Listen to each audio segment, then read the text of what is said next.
Hello everyone, my name is Joe Breda, and today I'm going to be talking to you about ProxiCycle, a project for passively mapping cyclist safety using smart handlebars for near-miss detection. So let's start things off with a little motivation. Transportation is the largest contributor to GHG emissions in the United States, at 28% of all total emissions coming directly from transportation. Biking, however, is an alternative form of transportation which produces no GHG emissions, making it a great opportunity for sustainable transportation. Additionally, 80% of Americans do not meet physical activity recommendations to prevent cardiovascular disease, which is the leading cause of death worldwide at 35% of all fatalities. Cycling, however, provides a good source of regular physical activity, which can ward off both cardiovascular disease as well as other diseases like metabolic syndrome. However, people aren't really cycling. In the United States alone, cycling trips make up less than 1% of all trips, and the most common reason cited for why people are not cycling is safety concerns. We asked around 400 people in Seattle to talk about factors which prevent them from cycling more often, and overwhelmingly, the factor they rated most highly was a danger from cars. We also found that cyclists who self-identify as less experienced found cycling to be more dangerous, indicating that it's not just preventing cyclists from cycling more often, but also could serve as a barrier of entry for novice cyclists. We also had an open response section where we allowed participants to talk freely about their thoughts on cycling and safety, and responses roughly binned into three categories, either discussing a need for better infrastructure, discussing driver behavior, or talking about where to cycle. This category had the most responses, and I'd like to read two of our exemplar quotes. One, a participant said that safety is very segment dependent, and without a full cycle-wide or citywide cycling network, this will always remain the case, indicating that there's a difference in safety across the road network. And another participant said that knowledge of streets and traffic patterns is essential, but once you have a familiar and well-considered route, it's actually very safe, indicating that cyclists use their existing expertise and knowledge about which roads are safer and less safe to essentially improve the general safety of cycling as a whole. So in summary, the primary reason why people don't cycle is a fear of cars, and specifically novice cyclists are more apprehensive towards cycling. But we can grow the cycling population by lowering these barriers of entry, and that can have substantial impacts in sustainability and population health. We can do this by changing the routes that people cycle on by identifying safer routes, assuming that we can measure safety. So how do we measure safety? Well, typically, we do this statistically by looking at locations and times when fatalities occur or serious injuries occur. But we want to measure safety on a faster timescale, and also we want to do it before people get hurt. Heinrich's triangle proposes a theoretical foundation for how we can do that. Essentially, the idea is that unsafe actions and near misses happen much more frequently than serious injury or fatalities, and that these unsafe actions and near misses are also correlated with serious injury and fatalities. And so we can create a much larger data set of leading indicators which allow us to study safety both before people get hurt and also much more easily with higher statistical power. So we need to create a near miss for cyclists, and one such possibility is a close pass. The idea here is that when a car passes a cyclist, they could either pass it with a fair distance, or they could pass them very close and almost cause a collision. Now, this type of near miss is a near miss for a type of collision called a sideswipe, which are actually the most commonly observed car to cyclist collisions, despite overrepresentation of more severe collisions like dooring and right hooks in existing collision datasets. This type of near miss also has an accepted legal definition internationally, where in the United States, Europe, and other countries like Japan, there are legal limits for how close cars are allowed to pass cyclists. Typically, this is around 3 feet or 1 meter. People also already crowdsource this metric through manually reporting on websites like Upride, where people will basically submit videos of close passes or near misses that they record using their own cameras. But this is a laborious and manual process which requires them to search through video footage they've captured and report this manually. So we created a sensor to passively sense these close passes as users ride.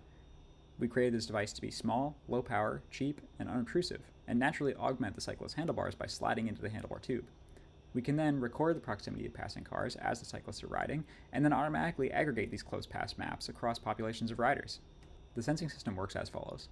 There's 2 proximity sensors, one that faces perpendicular to the cyclist and one slightly to the rear. As a car approaches from the rear, it blocks the rear proximity sensor, then later blocks the perpendicular proximity sensor, and this lets us know that the car is passing the cyclist. But if the cyclist is passing the car, it does the inverse, blocking the perpendicular proximity sensor first and then the rear. This gives us a sense of whether or not the car is passing cyclists, but we still need to validate whether or not the proximity measured by our sensor is accurate. So we did a lab validation using real cyclists and real drivers simulating passes in a parking lot. We used this marked meter stick in a video feed captured from an overhead drone to validate the distance that was actually provided between the car and the cyclist. We did this over and over again at different distances and found a very high correlation between the sensor measurements and the actual distance of the close pass. We then tested the robustness of the system to ensure that sensor triggers were in fact automobiles and not other confounders on the road. So we deployed these sensors with 7 users on roughly hour-long bike rides alongside handlebar-mounted GoPro cameras. We then manually reviewed the GoPro footage alongside the sensor triggers to ensure that the things that triggered the sensor were in fact automobiles. This resulted in high classification accuracy with around 0.915 macro F1 score. Interestingly, many of the non-automobile elements on the road, such as pedestrians, bollards, other cyclists, shrubs, structures, and other vehicles like scooters and motorcycles, were all correctly ruled out as true negatives. With the confidence that our sensor was able to capture the proximity of passing cars, we then longitudinally deployed it, mapping close passes at scale. We deployed these sensors with 15 cyclists, all riding their own bicycles, over 2 months, which covered around 1,000 miles traveled. We were able to totally passively collect a citywide dataset of close passes, and in fact, it was quite easy for our participants. One of our participants during our exit interviews noted that, "I find it pretty easy to use. I treat it like my bike light. I already charge things and take things off my bike when I'm not riding. It actually kind of fits in my routine." Now, in order to validate our city scale map of close passes as a measure of safety, we need to compare it against existing measures of safety. One possible comparison metric is historical collisions, which is an empirical measure of safety that we can get off the Seattle Open Data Portal, which hosts many datasets about the city. We used 5 years of historically reported collisions between drivers and cyclists as an empirical measure of safety. Now, not all cities have access to a dataset of historic collisions, so we also collected a survey of perceived safety across the city, which is a common signal used in the absence of historic collisions. We did this using a series of Google surveys with different locations where each location contained a Google Street View URL, which people were able to open, look at, and then rank on a scale of 1 to 7 of whether or not they felt very safe or very unsafe. We had 76 surveys completed, which each took about 30 minutes, equating to roughly 40 hours of active labor across our survey participants. With that, we now had a dataset of close passes, a dataset of perceived safety, which is a common alternative to empirical safety, and then finally, an actual map of 5 years of collisions between cars and cyclists as a measure of empirical safety. We then chopped the map up into subregions and made calculations comparing the metrics such as our close passes and collisions across the different subregions of the city. We found that the presence of close passes at different locations indicated a higher empirical risk at these locations, as confirmed by our historic car-to-cycling collisions. We also found that close passes somewhat indicate perceived safety, but do so much more weakly than they indicate historic collisions, likely due to the subjectivity of perceived safety. Finally, we compared perceived safety to our historic collisions, and found that the perceived safety is a weaker indication of empirical risk than close passes are, indicating that the close passes are actually a better estimator of risk than perceived safety, which is a current alternative. In conclusion, we find that close passes provide a better estimate of empirical risk than perceived safety surveys, which are currently being used to study safety already. They're also easier to record passively and longitudinally, and can estimate 5 years of empirical collision records in a matter of months without anyone even getting hurt. They can also capture more recent changes in the road network given the frequency of new data coming in, and offer a platform for deeper statistical analysis given the large dataset. And with that, I'd like to say thanks for listening to my talk, and please find my paper for more details.